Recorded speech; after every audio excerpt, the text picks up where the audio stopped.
राधे राधे, नमस्कार। मेरे YouTube channel श्रद्धा में आप सभी लोगों का हार्दिक स्वागत है। उम्मीद करती हूँ कि आप सभी सुखी और स्वस्थ होंगे, भगवान की भक्ति में व्यस्त होंगे। आइए जानते हैं आज इस वीडियो के माध्यम से वट सावित्री व्रत कथा के बारे में और उसके पूजन विधि विधान के बारे में। वट सावित्री व्रत कथा स्कंद पुराण में बताया गया है। हर सुहागन स्त्री को वट सावित्री का व्रत पूजा करने के बाद वट सावित्री व्रत की कथा का पाठ जरूर करना चाहिए। स्कंद पुराण में बताया गया है कि वट सावित्री की कथा का पाठ करने से देवी सावित्री का ध्यान पूजन वट वृक्ष के नीचे करने से सुहाग की उम्र लंबी होती है और पति का प्रेम और सुख बना रहता है। इससे माता सावित्री की कृपा से घर में उन्नति भी होती है। तो आइए विस्तार से जानते हैं वट सावित्री व्रत कथा जैसा पुराण और पुस्तकों में दिया गया है, और साथ ही जानते हैं वट सावित्री व्रत की पूजन विधि, देवी सावित्री कौन है और किस विधि विधान से वट सावित्री व्रत को करना चाहिए। वट सावित्री व्रत कथा का वर्णन स्कंद पुराण में है। स्कंद पुराण में देवी सावित्री के पति सत्यवान की मृत्यु हो जाने पर सावित्री द्वारा पति के प्राण वापस लाने की कथा का जिक्र वट सावित्री व्रत कथा में किया गया है। इस कथा के विषय में कहा गया है कि यह कथा सौभाग्य प्रदान करने वाला है, इसलिए वट सावित्री व्रत के दिन वट वृक्ष के नीचे सुहागन स्त्रियों को वट सावित्री व्रत की इस कथा का विस्तार पूर्वक पाठ करना चाहिए और सुहागन महिलाओं को इस कथा को सुनना चाहिए। इससे सुहाग की उम्र लंबी होती है और वैवाहिक जीवन में प्रेम और सुख समृद्धि की प्राप्ति होती है। वट सावित्री व्रत कथा हिंदू धर्म में हमारे एक महत्वपूर्ण कथा है, जो विवाहित महिलाओं द्वारा अपने पति की लंबी आयु और परिवार की सुख समृद्धि के लिए व्रत के रूप में मनाई जाती है।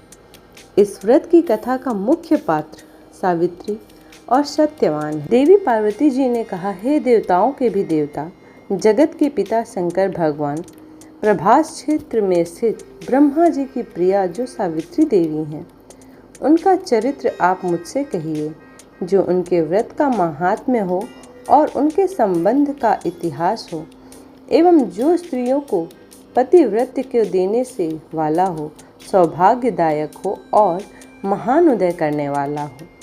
तब भगवान शंकर ने कहा कि हे देवी, प्रभास क्षेत्र में स्थित सावित्री के असाधारण चरित्र को मैं तुमसे कहता हूँ।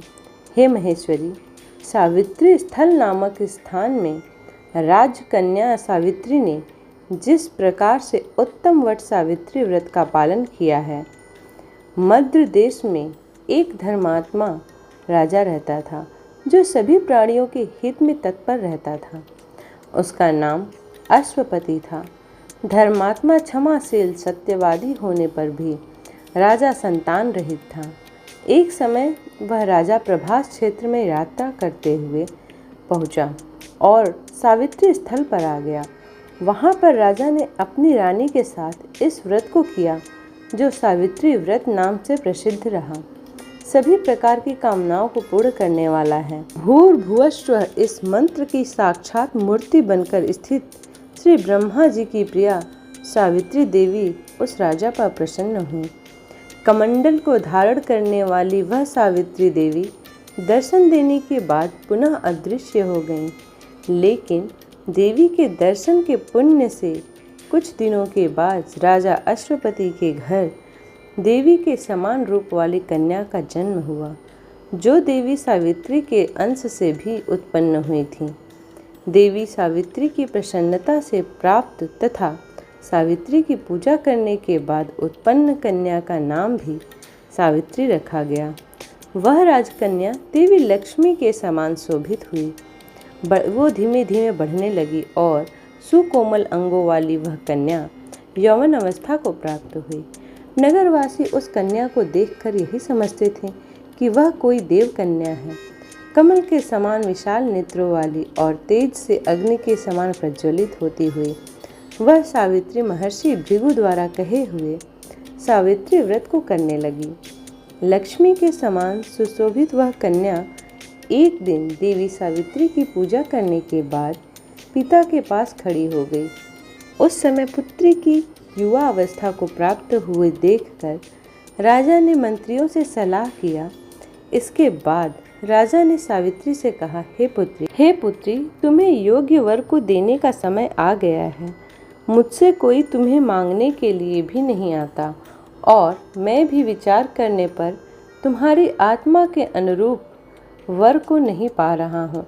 अतः हे पुत्री, देवताओं के निकट में जिस तरह से निंदनीय ना हो वैसे तुम करो। मैंने धर्मशास्त्र में पढ़ा और सुना भी है कि यदि पिता के गृह में रहती हुई विवाह के पहले ही जो कन्या रजो धर्म से युक्त हो जाती है उसके पिता को बड़ा पाप लगता है। इसलिए हे पुत्री, मैं तुमको भेज रहा हूँ कि तुम स्वयं ही अपने योग्य वर ढूंढ लो। वृद्ध मंत्रियों के साथ शीघ्र जाओ और मेरी बात को मानो। इसके बाद जैसा कहते हैं वैसा ही होगा।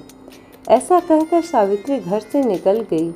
राजर्षियों के साथ तपोवन की ओर चल पड़ी और वहां पहुंचकर माननीय वृद्ध जनों को प्रणाम करके सभी तीर्थों और आश्रमों में जाकर पुनः मंत्रियों के साथ सावित्री अपने महल को लौट आई। यहाँ सावित्री ने पिताजी के साथ देवर्षि नारद जी को बैठे हुए देखा।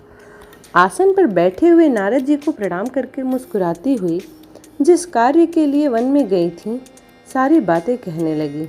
सावित्री बोली, हे नारद जी, साल्व देश में धर्मात्मा धुमतसेन नाम से विख्यात एक क्षत्रिय राजा हैं जो दैव योग से नेत्रहीन हो गए हैं। रुक्मी नामक उनके एक सामंत ने उनसे राजपाट छीन लिया है और वह अपने पुत्र और पत्नी के साथ वन में रह रहे हैं। उनका पुत्र सत्यवादी और धर्मात्मा है। उसे ही मैंने मन में पति के रूप में वरण किया है। नारद जी सावित्री के वचनों को सुनकर बोल पड़े, हे राजन, सावित्री ने यह बड़ा कष्टप्रद कार्य कर डाला। बाल बुद्धि होने से इसने केवल गुणवान समझकर सत्यवान का वर्णन कर लिया है। सत्यवान मिट्टी के घड़े बनाता है और घोड़े का चित्र भी बनाता है। इससे उसे चित्राश्व भी कहते हैं। सत्यवान दान और गुणों में रंति देव के शिष्य के समान है। ब्राह्मणों की रक्षा करने वाला और सत्यवादी है। राजा ययाति के समान उदार, चंद्रमा के समान प्रिय लगने वाला, रूप में दूसरे अश्विन कुमार के समान और धुमतसेन के समान बलवान है। लेकिन उसमें केवल एक दोष है, दूसरा कोई नहीं कि सत्यवान आज से ठीक 1 वर्ष पर छिड़ायु हो जाने से देह त्याग कर देगा। इस प्रकार नारद जी की बातें सुनकर राजकन्या सावित्री ने राजा से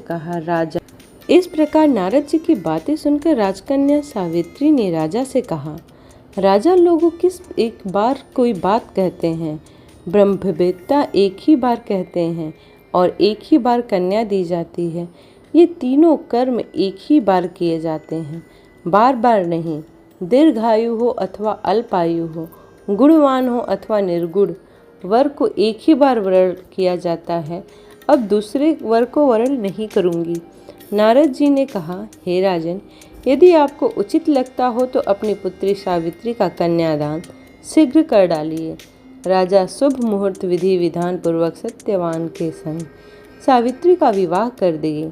सावित्री अपने पति को पाकर ऐसे प्रसन्न थी जैसे उसे पुण्यवान पुरुष स्वर्ग को पाकर प्रसन्न होता है।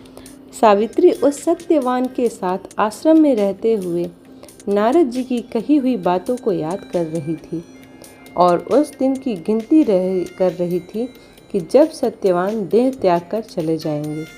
जब सत्यवान के मरण के केवल 3 दिन शेष रह गए तब सावित्री ने निराहार रहने का व्रत लिया और तीसरे दिन सुबह स्नान करके देवता और पितरों का पूजन किया।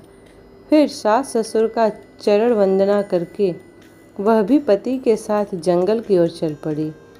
जंगल में लकड़ी काटते काटते अचानक से सत्यवान के सिर में दर्द होने लगा। सावित्री ने कहा कि आप कुछ देर मेरी गोद में सिर रखकर सो जाइए, फिर हम आश्रम की ओर चलेंगे। जैसे ही सत्यवान सावित्री के गोद में लेटे, वैसे ही सावित्री ने देखा कि सांवले पिंगल वर्ण वाले किरीटधारी पीत वस्त्र पहने हुए साक्षात सूर्य के समान उदित हुए पुरुष उनके सामने खड़े हैं। सावित्री ने उन्हें प्रणाम किया और उनसे पूछा कि आप कौन हैं। इस पर यमराज ने कहा कि मैं सब प्राणियों के लिए भयंकर और कर्म अनुसार उनका उचित दंड देने वाला यम हूँ। सो हे पतिव्रता सावित्री, समीप में पड़े हुए मैं तुम्हारे पति को आयु समाप्त हो गई है, इसे यमदूत पकड़कर नहीं ले जा सकेंगे, इसलिए मैं स्वयं आया हूँ। ऐसा कहकर फांस के लिए हुए यमराज ने सत्यवान के शरीर से अंगुष्ठ मात्र शरीर वाला जीवात्मा को बलपूर्वक निकाल लिया। इसके बाद यमपुरी की ओर चलना शुरू किया। सावित्री भी यम के पीछे पीछे चलने लगी। यमराज ने सावित्री से कहा कि कोई भी जीव बिना आयु समाप्त हुए यम मार्ग से नहीं जा सकता। सावित्री ने यमराज से कहा कि आप जैसे सज्जन पुरुष के साथ मैं चल रही हूँ। मेरे पति आपके साथ हैं तो मुझे आपके साथ चलने में कोई शर्म और ग्लानि नहीं हो रही है। दूसरी बात, स्त्रियों के लिए इस पृथ्वी लोक में पति को छोड़कर कोई अन्य स्थान नहीं है, इसलिए मैं आपका अनुगमन कर रही हूँ। सावित्री की मधुर बातें सुनकर यम ने कहा कि मैं तुम्हारी बातों से प्रसन्न हूँ, इसलिए जो इच्छा है वर मांग लो। सावित्री ने तब यमराज से अपना खोया हुआ राज्य, सास ससुर की आंखों की रोशनी और 100 पुत्रों का वरदान मांग लिया। अपने वरदान के जाल में फंसकर यमराज ने सत्यवान की आत्मा को मुक्त कर दिया और सावित्री को लौटा दिया। सावित्री पति के साथ अपने आश्रम लौट आई। सावित्री ने सावित्री देवी का व्रत किया, जिसके प्रभाव से सास ससुर की आंख की रोशनी लौट आई। इनका राज्य भी मिल गया और 100 पुत्र हुए। तो इस प्रकार वट सावित्री व्रत की कथा रही। अब जानते हैं पूजन विधि के बारे में। पूजन विधि में शिव जी ने देवी पार्वती से कहा है कि सावित्री व्रत के दिन प्रातः स्नान करके सास ससुर का आशीर्वाद लेना चाहिए। वट वृक्ष के समीप बैठकर पंच देवता और विष्णु भगवान का आवाहन करें। 3 कुश और तिल लेकर ब्रह्मा जी और देवी सावित्री का आवाहन करें। ओम नमो ब्रह्मणा सह सावित्री इहागच्छ अह इति तिष्ठ शुभ प्रतिष्ठिता भव, ऐसा कहकर मंत्र जाप करें। इसके बाद जल, अक्षत, सिंदूर, तिल, फूल, माला, नैवेद्य, पान अर्पित करें। 1 आम या अन्य फल लेकर उसके ऊपर से वट पर जल अर्पित करें। यह आम पति के प्रसाद के रूप में खिलाना चाहिए। कच्चा सूत लपेटते हुए 7 या 21 बार वट वृक्ष की परिक्रमा करें। वैसे 108 बार वट वृक्ष की परिक्रमा को सर्वोत्तम माना गया है। इस व्रत का पारण चने से करना चाहिए, क्योंकि काले चने के रूप में ही सावित्री को उसके पति के प्राण यमराज ने लौटाए थे। उम्मीद करती हूँ कि आज की ये वीडियो आप लोगों को पसंद आई हो। वीडियो पसंद आई हो तो वीडियो को लाइक करें, शेयर करें और चैनल को सब्सक्राइब करें। आप सभी लोगों को एक बार फिर से वट सावित्री व्रत की हार्दिक शुभकामनाएं। मिलते हैं अगले वीडियो में, तब तक के लिए राधे राधे।